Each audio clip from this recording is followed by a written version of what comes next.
aparte ese hay, en algún momento lo vamos a tener que hacer de vuelta. No hay problema, mientras no traten de esconderlo. No. O paran y lo hacen o lo hacen sin esconderlo, no hay problema. Esa es una frase de Insoportable Gravedad del Ser, Ah. que lo puse en el año 2004, no, 2005 ese papel ahí. Por eso está de ese color.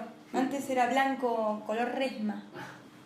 Fue una novela que me impactó mucho cuando la leí. ¿Tenés lugares específicos donde te gusta leer? Sí, claro.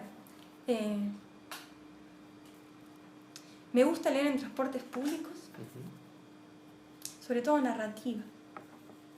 Me gusta leer en este exacto lugar, porque la luz de la lámpara da perfectamente sobre este lugar, entonces acá hay un muy buen lugar. Te alumbra. Sí. Poesía cada tanto leo de la computadora, pero si es larga me cansa un poco la vista. Y me gusta leer en el baño también. No es que me siento a leer en el baño. El baño es un momento en que uno no tiene otra cosa que hacer. Entonces yo tengo una... Bueno, ustedes fueron al baño en casa, ven que tengo toda una pilita de libros al lado, entonces uno lleva que uno agarra uno y se pone a mirarlo, y después se interesa, entonces lo saca y lo sigue leyendo. Entonces eso hace que ese momento en que uno no tiene nada que hacer y se interesa por un libro, a veces lleva, bueno, lo saco del baño y sigo leyendo esto. Y eso me ha llevado a... He terminado libros en casas ajenas, en baños de casas ajenas. Me acuerdo que, bueno, una de mis mejores amigas le pedí que dejara un libro en el baño. Ajá. Para que cuando vos... Todas las veces que iba a su casa iba a leer ese libro. Lo terminé finalmente. No, Rita, contame un poco, si tenés ganas, cómo empezaste a leer, cuál era el contexto en el que te movías cuando empezaste a leer, si era en la infancia, dónde sucedió y cómo, quién te llevó a la lectura, cosas por el estilo. Cuando yo era chica se leía mucho en casa de mis viejos. Bueno, mis viejos leían mucho y mis hermanos también. Yo tengo 2 hermanos mayores. Y había un montón de libros en casa. Y muchas veces mi mamá me leía cosas, no sé, íbamos a la cama y mi mamá me leía cuentos y yo me encaramaba al hombro y leía con ella. Y en algún momento me di cuenta de que había aprendido a leer sola, porque había asociado la lectura de mamá, las palabras, con las letras que estaban en el papel. Entonces en algún momento me di cuenta de que simplemente podía hacerlo sin mi mamá. Aprendí sola a leer y a escribir. ¿Vos tenés conciencia del momento en que asociaste por primera vez el sonido de las palabras? No. Pero sí de la situación. Ojo, puede haber sido en algún tipo de lectura de libritos del Topollillo, porque en ese momento yo era de leer muchos, mi mamá me leía muchos esos libros. No tengo conciencia del momento exacto, hubiera sido una niña bastante más inteligente de lo que era, pero sí me acuerdo que aprendí a leer primero sola y después aprendí a escribir sola. Le pedía, mi mamá es profesora de inglés y escribía todos los exámenes y los apuntes en la máquina de escribir. Pues lo fotocopiaba, pero yo siempre la veía en la máquina de escribir y me encantaba. Y cuando ella terminaba de trabajar le pedía que me dejara jugar un poco con la máquina. Y ella me dejaba y al principio hacía boludeces con la máquina, apretaba cualquier tecla y después en algún momento empecé a remedar lo que leía y empecé a escribir las letras, digamos. Y un día, supongo que me habrán encontrado escribiendo cosas que tuvieran algún sentido, pero nunca nadie me enseñó a leer o a escribir. Ya sabiendo leer, ¿te acordás cuáles fueron tus primeras lecturas? O si ya tenías algún tipo de universo construido de chiquita que te interesaba y cuáles eran. Leía mucho libros de la colección Robin Hood, Bomba, el niño de la selva, Robinson Crusoe, leía mucho de la colección Roja, muchos libros de literatura inglesa adaptada para niños, de Dickens, norteamericana, Louisa May Alcott, leía Mujercitas, Hombrecitos, todos esos. Y muchos clásicos adaptados para chicos, qué sé yo, Walter Scott, Ivanhoe. Me gustaban mucho los libros de aventuras, de selva, los de Bomba, Salgari, libros que quizás eran en ese momento se pensaban más para niños. Y a mí me encantaba toda esa dinámica del explorador, de la persona que se enfrenta sola con la naturaleza, etc. ¿Después volviste a esas lecturas de clásicos ya no adaptados para chicos? Sí. ¿Hiciste alguna comparación, alguna construcción? ¿Te dejó algo esa diferencia? Sí, muchísimo. De hecho, creo que me arruinaron la vida para siempre esos libros. Cuando yo entré a la facultad tenía la idea de que quizás me gustara más la literatura inglesa o al menos anglosajona por los clásicos que yo había leído de chica. Pero también me dije a mí misma, bueno, seguramente la facultad va a cambiar un poco mi idea porque voy a leer otras cosas. Leí un montón de cosas y efectivamente soy una enamorada de la literatura inglesa y anglosajona. De alguna manera esos libros, no sé si me configuraron el tipo de gusto o los comprendo de una manera más emotiva o más relacionada con la infancia, pero incluso cosas nuevas que leí. Cuando era chiquita leí una versión para niños de La Tempestad de Shakespeare. Y de grande leí La Tempestad en el idioma original y completa. Enamoradísima, una belleza, Shakespeare me encanta. Y terminé haciendo hasta trabajos de la facultad, que yo elegí hacerlo sobre esa obra por el amor y que le tenía a la obra, pero además porque le fui descubriendo un montón de vetas extra. En ese momento me resultaba simpática la figura de Ariel, el duendecito, me daba risa Caliban, pero de más grande como que le vi todas otras vetas y como que terminé englobando un poco. Qué bueno eso, que se hayan conectado toda esa cuestión más emotiva, más ligada cuando eras chica, sí, y toda esa otra construcción discursiva que terminaste realizando después. Ahora, y en todo este periodo, ¿no?, que va desde tu infancia al inicio de la facultad, ¿ya escribías y qué? Escribí siempre, o sea, desde que aprendí a escribir, escribía lúdicamente. Versitos. Yo era de leer hasta coplitas, no sé, canciones de Mariana Walsh, Diane Kifke. Y a veces quería simplemente jugar o imitar esas cosas y escribía poemas con rima, con métrica o no, cuentitos, me encantaba escribir cuentos. Pero la primera vez que, creo, escribí de una manera intencional, de decir voy a sentarme a escribir algo con una intención estética, fue a los 11, 12 años. ¿Y qué escribiste? Un poema, poemas escribía más que nada, y cuentos cortos. Y en un momento escribía sobre todo cuentos cortos. Y más o menos cuando empecé la facultad me aboqué un poco más a la poesía por una cuestión de tiempos al principio. Y en algún momento hasta gente me decía que escribía mejor cuentos que poesía, que me concentrara en los cuentos, pero ¿viste cuando te dicen, no sé, mirá, este chico no es para vos, o tal chica no esa amiga no. Y vos decís, bueno, pero me gusta esta, ¿no? Claro. Quiero esto. Sí, quiero esto y no te lo. Y bueno, me enamoré de la poesía. Y seguí por ahí, y si bien me gusta escribir prosa, hay algo que le encuentro en la poesía que me es infinitamente gratificante. ¿Esos primeros textos que escribiste quedaron perdidos? ¿Volvés a ellos cada tanto? ¿Sentís que volvés permanentemente cuando escribís ahora? No, ahora escribo sobre otras cosas, pero hay mucho de eso también. Escribía, las primeras cosas que escribí fueron algunas de amor preadolescente, y otras como de tono más filosófico incluso. Y no escribo sobre los mismos temas, pero siento que en el fondo soy la misma persona. No he aprendido mucho en estos años. Lo que más aprendí, lo aprendí en la infancia. Lo aprendí siendo la persona que era en la infancia.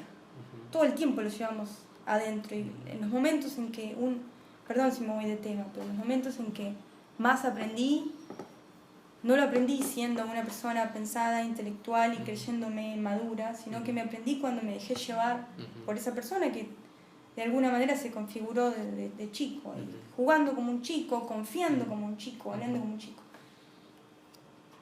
Y mucho de lo que me lleva a escribir ahora tiene que ver con esas sensaciones fuertes, de dejarme llevar, de dejar que otro hable por mí, o de contar algún cuento mediante la poesía incluso. Me gusta la poesía que narra también. ¿Qué conexión sentís que hay a la hora de escribir entre esa sensibilidad a la que decís apelar y que decís que te sobreviene para conectarte y los grandes discursos que armás a la hora de escribir? Esas grandes elucubraciones y enumeraciones y vueltas líricas que le das al asunto. ¿Qué pregunta? No, creo que no sé del todo. Muchas veces cuando escribo pierdo un poco la noción de mí. Hay gente que me podrá tildar de romántica al pedo o de tener como una especie de concepción un poco anticuada, pero ¿qué voy a hacer? El primer rapto de la escritura es un rapto que es casi... no es irracional, pero tiene mucho de irracional. Es un borbotón. Después me siento, corrijo al otro día, al rato, generalmente al otro día. Pero creo que no es exclusivo o que no podemos separar que algo pueda ser de un ímpetu o un rapto de lo que en algún momento se llamó inspiración, con poder elucubrar un mundo enorme. ¿Cuántos de nuestros relatos cosmogónicos son un poco así? O sea, las divinidades crean mundos enormes sin haberlos pensado realmente. El poeta es un poco un pequeño creador de mundos también, o los poetas que yo admiro al menos. Yo creo que cuando la narrativa que uno quiere contar ya está implicada a la vida propia y uno la lleva cuando va al baño, cuando va a la facultad, cuando va a comprar el pan, cuando viene ese rapto también queda eso. Entonces se termina de contar ahí, pero no es algo que uno se pone en, bueno, ahora soy poeta y te pones en actitud de contar algo. No, totalmente. Y decías recién de que te pueden tachar de romántica al pedo o muchos pueden tildar tu cosmogonía de anacrónica. ¿Sí? Ahora bien, ¿quiénes son tus contemporáneos, Rita? ¿A quiénes sentís? ¿Dónde sentís que estás? ¿Dónde te ubicás? Porque podrían decir estos mismos que te tildan de romántica al pedo que vas a contramano de las estéticas actuales o incluso de las comprensiones actuales mayoritarias sobre la poesía. ¿En qué otros te encontrás? Yo no creo mucho en el tiempo. No creo mucho en las generaciones. Yo cuando leo, Walt Whitman es un contemporáneo, Shakespeare es un contemporáneo, Byron es un contemporáneo. Ellos son tus amigos, digamos. Yo charlo con ellos, los puteo. Byron lo puteé tantas veces. Porque a veces lees y decís, puta madre, yo le dije esto a mi vieja cuando tenía 14 años y por esto terminé también alejándome de la religión. Mirá lo que escribí este hijo de puta.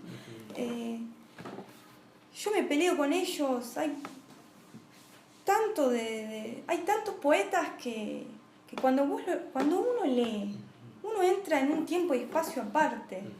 Y en ese momento lo que te están contando es lo que está pasando. Por supuesto, uno tiene la cabeza de una época quizás y el sistema cultural de una época. Y eso también interactúa y se actualiza en el proceso de la lectura. Pero no podemos negar que todo el tiempo hay un diálogo entre esa voz y la otra voz y que se sucede en un tiempo fuera del tiempo. Me siento un poco desenganchada a veces de los tiempos, pero amo el pasado porque es lo único que conozco. Amaría el futuro si lo conociera. A veces pienso, ¿por qué habré nacido en este tiempo tan antiguo? Como siento prisa por llegar a otro estado social. Siento que somos muy conservadores, muy anticuados, muy rígidos todavía. A veces uno se siente demasiado moderno, a veces uno se siente demasiado anticuado, pero cuando uno está ante una obra fuerte, vos lees a Shakespeare ahora. Las reflexiones políticas de Shakespeare aplican perfectamente a muchas situaciones actuales. ¿Sentís que muchos prescinden de esa atemporalidad de la poesía en pos de algún tipo de rédito coyuntural o momentáneo? Sí, siempre. Y en esa época también pasaba. yo creo que es, quizás es un tipo de estética, la estética de la contemporaneidad. El problema de esa estética es que muy rápido envejece. Si yo, no sé, cuando era chiquita me ponía a hablar de la computación de esa época, 10 años después la gente no me habría entendido porque hubiera estado hablando de BASIC y del dataset y iba a decir, ¿qué es esto? El problema de hablar con esos códigos es que no estás hablando ni para la eternidad, ni estás respondiéndole quizás A Byron. O quizás sí. Es un tipo de estética que en algunos puede llegar a estar muy trabajada, pero que se emplea quizás de una manera muy facilista porque parece la que está más a mano. Y como con cualquier tipo de estética, hay algunas personas que la trabajan bien, que saben dónde están parados, que de hecho juegan con esa idea de que va a envejecer, con lo obsoleto. La poesía beat tiene muchísimo de eso, o los ensayos, los textos de William Burroughs, por ejemplo. Pero ahora hay mucho de lo que es esa especie de estética de la contemporaneidad que se presume muy moderna, pero yo leo algo de Burroughs Sí, o de Ginsberg. O de Ginsberg, y ya lo hicieron 60, 50 años atrás, y lo veo anacrónico.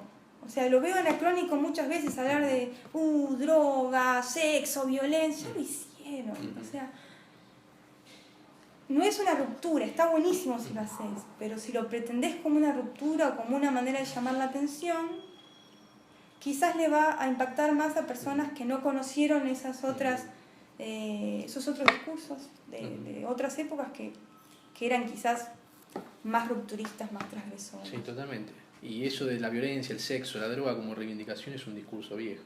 Claro. Ahora, hablando de esto de discursos, uno te lee a vos, por ejemplo, en Mitocondria, y se enfrenta como a una tempestad de discursos distintos que vienen de la filosofía, de la teología, de la biología sobre todo. Todas esas lecturas también fueron formativas para vos, y ¿desde dónde te influenciaron? ¿Y en qué momento diste el salto para entender que hay una suerte de lenguaje que transita desde el protozoo, desde la nada misma, desde un organismo unicelular a la especie humana y a las bestias en general? Desde chicas me interesó mucho el discurso científico.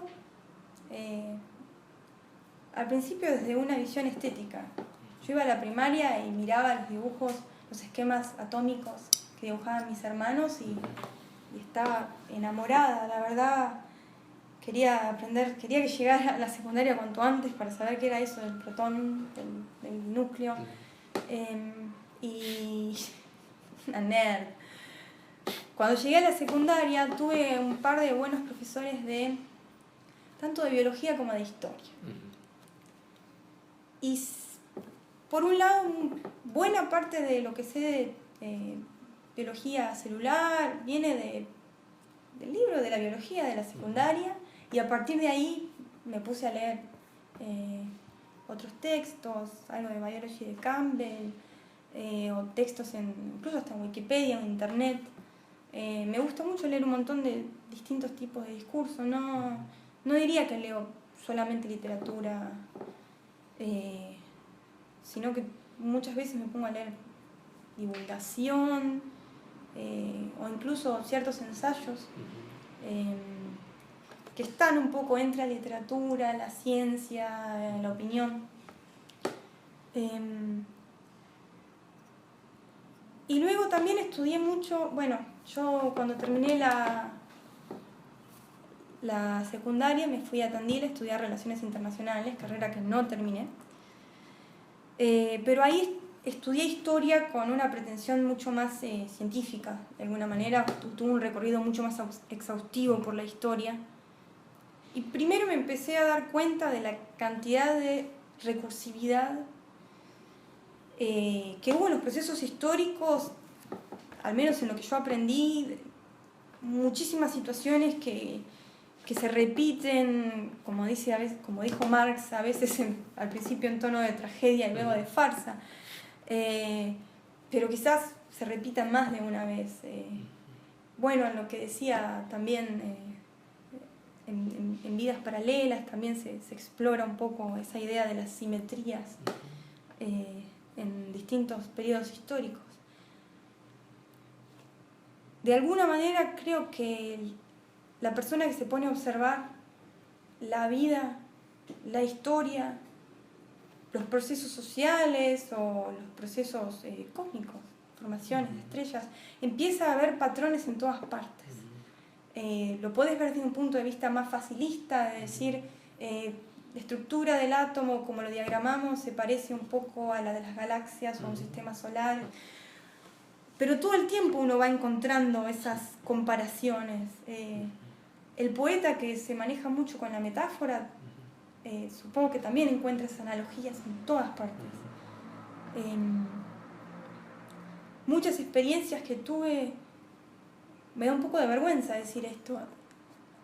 He tenido ciertas experiencias que van más allá del plano de la razón, que también me han llevado a pensar de maneras raras. Pudor aparte, ¿cuáles? ¿O de qué? Describílas. Por ejemplo, de vez en cuando he tenido alguna visión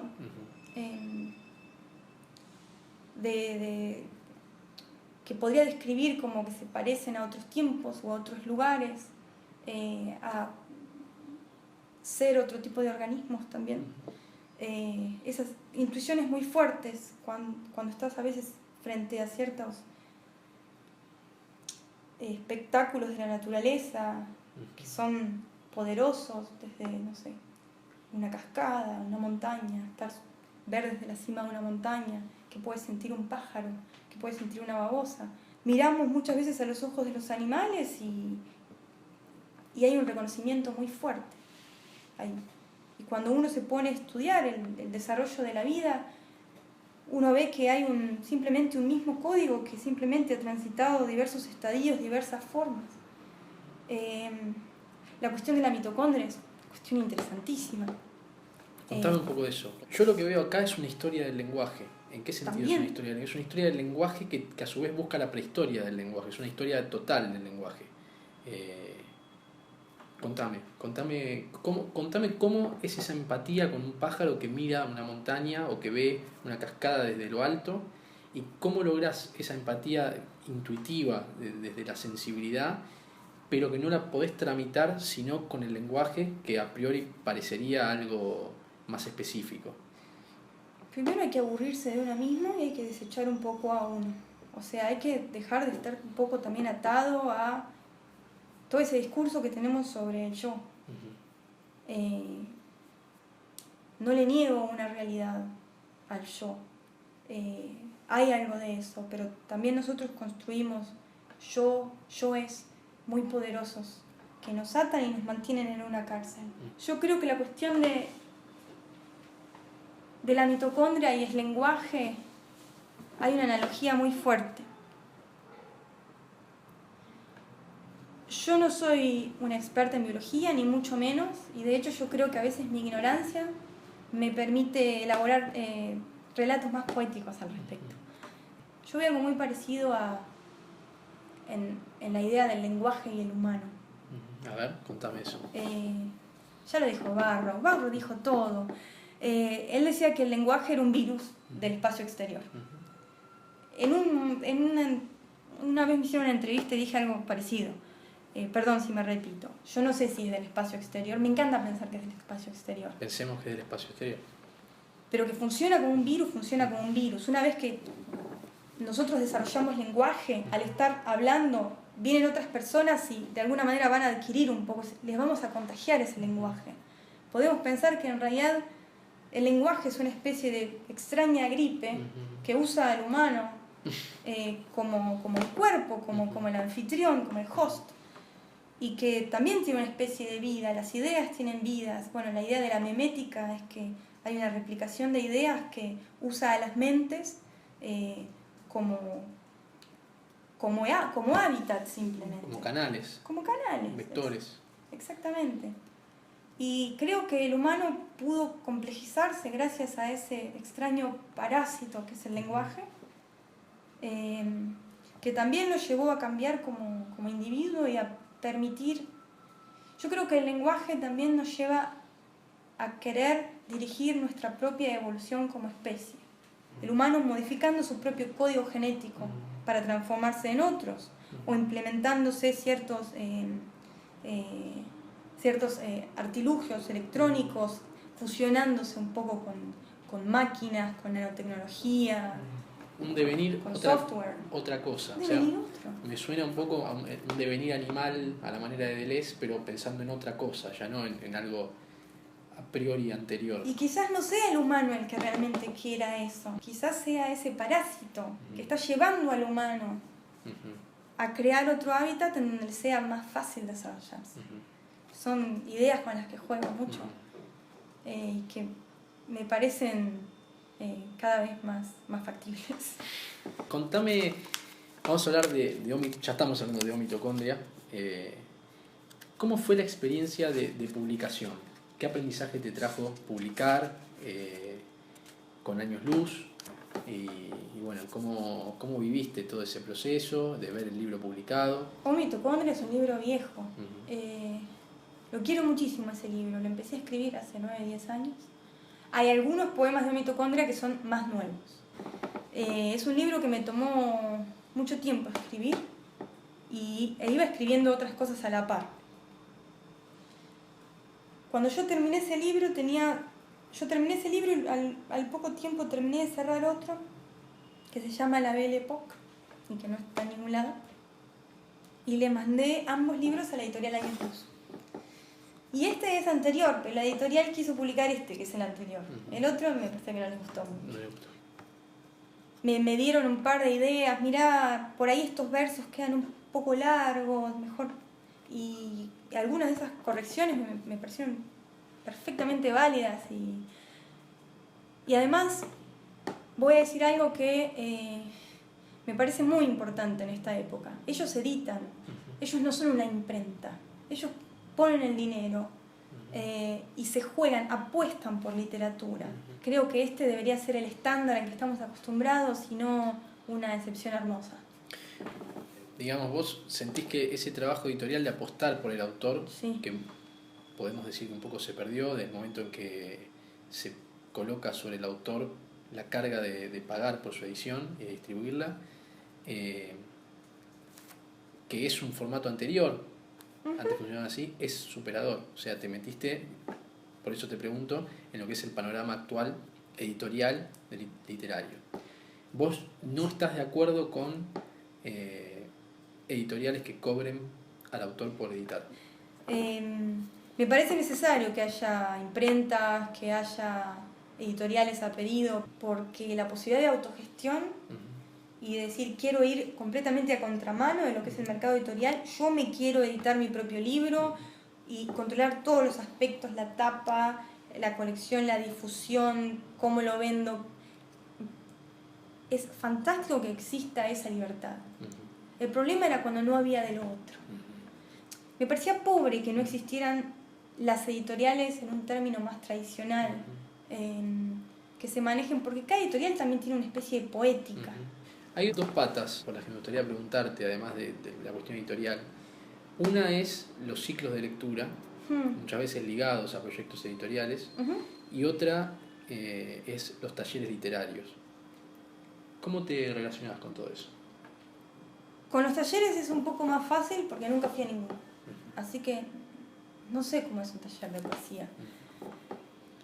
Hay días en que me levanto y creo que no se puede enseñar a escribir, pero por otro lado también, o sea, soy una persona como todas las personas incoherente en su pensamiento. Creo que todo se puede enseñar por otro lado. ¿Cómo unifico ambas perspectivas? No sé. Creo que los talleres lo mejor que pueden hacer es impulsar a la persona a tener más autoconciencia de lo que escribe. Y hay algunos talleres que cumplen muy bien esa función. Hay otros talleres que quizás impongan más un tipo de poética, no por una cuestión fascista de bajar una línea, pero quizás hay una poética muy fuerte. Por contagio, como hablábamos de... Por contagio tanto del tallerista como de los compañeros. a veces uno supongo que puede tener un compañero de taller que tenga ideas muy poderosas y uno termina muy contagiado. Por otro lado, ¿hasta qué punto uno no se contagia de lo que lee, del amigo que recita? Yo creo que el taller para muchos es una excelente idea. Y que hay un montón de herramientas que uno puede desarrollar a partir de un taller o a partir de leer algo con otras personas. Por ahí hay personas que no tienen con quién compartir esa experiencia de desmenuzar un poema o de discutir una poética en particular. Yo por suerte tengo amigos con los que hacerlo, pero en su momento no los tuve o estaban lejos. Y quizás en ese momento me hubiera agradado en un taller. Yo soy un poco, no sé, un poco testaruda, soy renegada. Y siempre en mi afán de autodidacta me negué un poco, pero no siempre lo que está bien para uno está bien para otros. En cuanto a los ciclos, me encantan los ciclos. Me parece maravilloso que, al menos en Buenos Aires, pero creo que en varias ciudades de Argentina, haya repuntado el hábito de la lectura la lectura oral. Se volvió a compartir un espacio en donde la poesía se da aquí y ahora. Hay un aquí y ahora fuerte. Creo que el tener el hábito de leer en público ayuda a uno como escritor a pensar y a trabajar el aspecto rítmico, aliterativo, fonético e incluso retórico de enunciación de lo que uno dice. La primera vez que uno lee un poema en público y la última vez que uno leyó, si lo vino haciendo a través de varios años, hay una diferencia abismal de cómo uno puede expresar el mismo texto muchas veces. El problema es que algunos ciclos de lectura a veces son un poco largos y creo que la atención va decayendo o es muy difícil estar todo el tiempo atendiendo a lo que pasa. A mí en general me gustan los ciclos donde hay menos poetas y uno puede quizás atender más a cada uno, en vez de que lea, no sé, 3 minutos, 20 personas. Sí, que 10 minutos. Para entrar en la poética de esa persona, en ese mundo, en sus gestos, sus silencios. ¿Cómo te llevas con la... Esto un poco lo hablamos antes, si querés podés dar nombres, aunque eso cierra, desde la lectura de los contemporáneos. ¿Lees lo que se está haciendo? ¿Te importa poco? ¿Te gusta que te den textos para leer? ¿Los pedís vos cuando tenés ganas? Todo eso. No me importa tanto si es contemporáneo o no. No soy tanto de a ver qué se está haciendo ahora, eso es como una especie de interés más científico, a ver qué está pasando en tal lugar, los ojos del sociólogo. Los contemporáneos pueden ser todos, pero si me estás hablando de personas que estén vivas en esta época escribiendo. Sí. Y el hecho de ir a ciclos de lectura lleva más a estar más al tanto de lo que está pasando, de qué se escribe, pero por otro lado eso te da ciertas orejeras de caballo en cuanto a la gente que no acude a estos ciclos a leer, quizás las borra o las lleva más al margen también. Siempre adquiere más visibilidad el que forma parte. De ese gueto que es el círculo de personas que va a leer poesía. Me intriga preguntarte cómo hiciste funcionar todo tu universo semántico aplicado a eso. Vos participaste de una antología que se hizo a los jugadores de la selección. Ahora no recuerdo el nombre de la antología. Himnos nacionales. Acá, Himnos Nacionales, sí, una antología poética sobre la selección argentina. Sí. ¿Cómo pusiste tu universo semántico en función de uno de estos muchachos? Angelito Di María. Di María, bueno, un lúdico también. Sí, me encanta él. Un mágico. Sí. ¿Cómo fue ese proceso de poner el universo semántico en pos de algo que a priori no parecería tener tanto contacto? Bueno, a mí me gusta el fútbol. Cuando yo era chica era muy futbolera. el fútbol es un deporte muy épico, sobre todo el fútbol entendido como el fútbol de selección o el fútbol de un campeonato muy candente. Lo épico del fútbol no está muy lejano de una épica guerrera incluso. Y la derrota... Tengo un poema de porquería que se llama Racing pierde contra Guaraní, que nunca va a ver la luz. Y en esa derrota, pero una derrota con tanto honor, también hay no sé, cuando uno lee Cantar de Roldán, que es la historia de una derrota, una épica, siglo XII creo que es. Y de alguna manera hay cierto parentesco entre una derrota militar, que hay un montón de personas que van a perderlo todo con esa derrota, y en el fútbol está esa ilusión de que uno lo pierde todo, no es tan real, pero el sentimiento es real. No me acuerdo quién decía algo así como que el grito de gol era un grito auténtico de humanidad, como una cosa así. Pero me nombraste este poema Racing pierde contra Guaraní. Sí. ¿Te acordás algunos versos? No, de ese no. Del de Di María, sí. Por ejemplo. Me lo voy a intentar acordar. Intente. Se llama Segundo soneto para Di María. Los últimos minutos del partido. 0-0 las actas. Angustiosa la tarde y muerta está la fiera diosa que protege a los hombres del olvido. La pelota recorre temblorosa la mitad de la cancha. No han vencido. El lateral, perdido por perdido, embiste una figura peligrosa. Crece el ronco clamor de la tribuna. Sostiene la gambeta Di María. Se acomoda frente a la media luna. Con la zurda define. La armonía ríe en tantas almas. No desuna soberbia lo que trenzas alegría.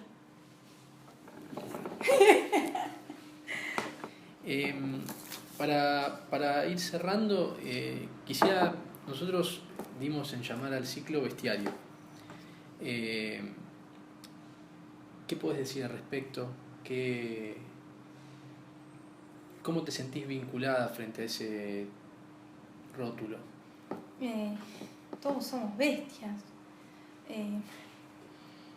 todos somos mutantes, todos somos monstruos mitológicos, de algún modo. Somos mucho menos algo ordenado, algo coherente de lo que pensamos. El bestiario siempre consignaba lo anormal. Lo normal es lo anormal.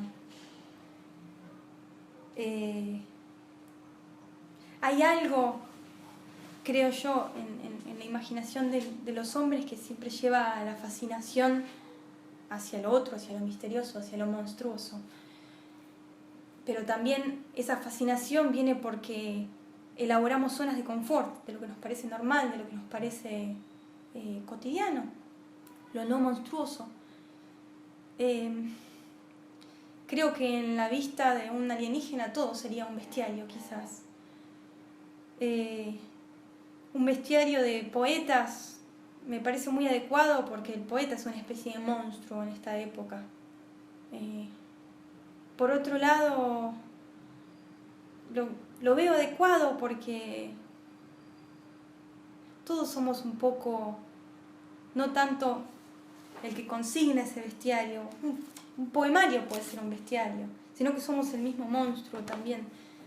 O los monstruos hablan a través de nosotros. Recuerdo un viejo poema que se llama La cena de los monstruos, que tiene que ver exactamente con esto, de lo que estoy hablando. Para mí es mucho más fácil explicar en forma de poema. ¿Lo recordás? Sí. Adelante.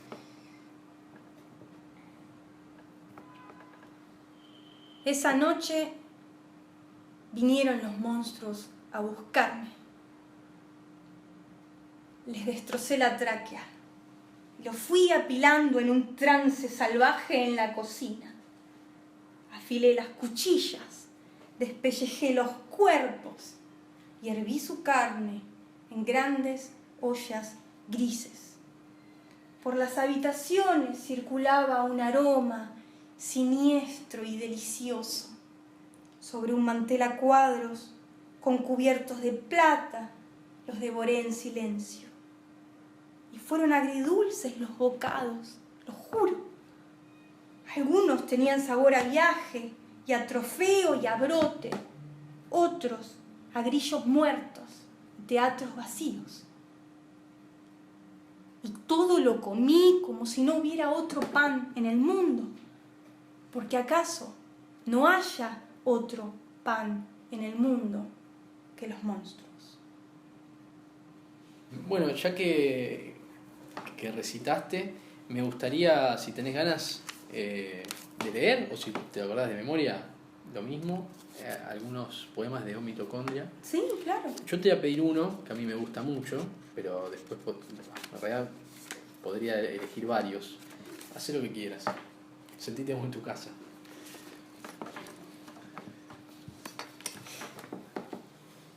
Yo conozco esa forma de apoyarse en el aire, de perderse entre los edificios. Nos hemos cruzado alternativamente en sueños recurrentes, en comparaciones. Te reconocería debajo de los puentes, al filo de la lluvia, de la rabia, de los santos estigmas. Te reconocería en cada una de mis marcas, en cada ejemplar de mis cuervos de caza. Detrás de cada boca que toco o desdibujo, tu tristeza me aguarda. Detrás de los estantes polvorientos proliferan tus nombres. Estás encadenado a todas mis quimeras, a todas las versiones de mi obsesión suprema. Como las especies migratorias, tu belleza proviene de países extraños. Tu exobelleza meridiana, tu exosilencio que se duerme a mi costado, que despierta sujeto a mi pelo de medusa. Dentro de mí reside la sed de vislumbrarte, de resquebrajarte, de que seas símbolo y nada más que símbolo. A veces coincidís con mi cuerpo incendiario, con la pendulación de mis deseos. Tu escasez me conmueve. Tu inmanencia, los vasos comunicantes que nos delimitan, el contemplarte en medio de tanto desamparo y nuestra sombra única que revolotea en torno a los eclipses y sonríe. Hidra es más un poema sobre el lenguaje. Acá tengo unos ventanales y con el frío los vidrios se empañaban todo el tiempo y escribía cosas. Y iba escribiendo cosas y en algún momento empecé a ver las distintas capas de cosas que uno lleva escrito en el ventanal empañado. Y pensaba que en algún sentido eso es lo que hace el lenguaje o es lo que está haciendo. El vapor es tan frágil, apenas un tropiezo y un antebrazo borra las primeras palabras. Es preciso escribirlas, volver siempre a escribir, remediar de inmediato el accidente, continuar todo el tiempo con la historia, cargarla sin temor sobre los hombros, soplar con suavidad, moldear la superficie, la pizarra traslúcida, la imprecisa memoria. Hace tanto calor en este cuarto. Cuando llueve se vislumbran anotaciones viejas, números telefónicos, garabatos mellizos, trazos que imitan ojos y sus ácidos nombres. Un universo poblado de serpientes, de epigramas, de audaces logaritmos, de camaradas de armas y padres legendarios. Hay que escribirlo todo, hay que tartamudear sobre los vidrios gruesos, hay que sobreescribir el universo desde un ojo de buey o cápsula de oxígeno. Es necesario eliminar las transparencias, emprender el camino hacia el objeto, convertirse en paseantes que levantan la vista hacia las nubes, o inversamente abrazar la pecera con orgullo, proclamar la opacidad a todas voces, criptografiar con rabia, trazar líneas con las uñas, el pelo, los fieles incisivos. La hidra se desliza devorándolo todo, multiplicándose una y otra vez. La hidra que soy yo, o acaso lo sensible. La hidra emperatriz que me atraviesa destilando un veneno siempre vivo, mientras empaña vidrios y conduce mi cuerpo ambivalente que se deshace contra la ventana en forma de plegarias, recuerdos más antiguos, imaginaciones que es necesario consignar hasta que nada quede, excepto las palabras, la jungla intraspasable, los ojos de la hidra que no cesa de nacer a través de los hombres, que se replica al modo de los virus. Oscurece la atmósfera un vitró espontáneo. Mi antebrazo escamado se asimila al lienzo del cristal, del sol, del caminante. No reproduzco sino palabras secas, paisajes ancestrales, partituras raídas, las viejas mentes de los hombres, las galaxias que colisionan, manchas inmaculadas, la encarnación infante de los símbolos, la encarnación triunfante de la obra al quebrar las ventanas de un huevo de serpiente. ¿Hay algo más que tengas ganas de decir? Sí, claro. Me resulta un poco extraña esta instancia, pero me gustó esta charla sobre la poesía. Te agradezco mucho esta oportunidad de charlar sobre temas que no todos los días tengo el placer de poder hablar, y siempre es hermoso poder. Cuando uno habla, uno piensa, y muchas veces uno no se da cuenta de ciertas cosas que piensa hasta que las dice. Uno a veces, yo creo que cuando uno le hace una pregunta a esa persona, muchas veces esa persona no sabe la respuesta a esa pregunta hasta que la dice. Entonces, este tipo de charlas ayuda mucho también a clarificar mi propia mente con respecto a un montón de temas. O sea que a mí me hace pensar, a mí me educa. Y te agradezco. Les agradezco. Nosotros te agradecemos mucho a vos y coincido en todo esto que estás diciendo y creo que esta charla fue un gran aprendizaje. Gracias. Muchas gracias. No, gracias.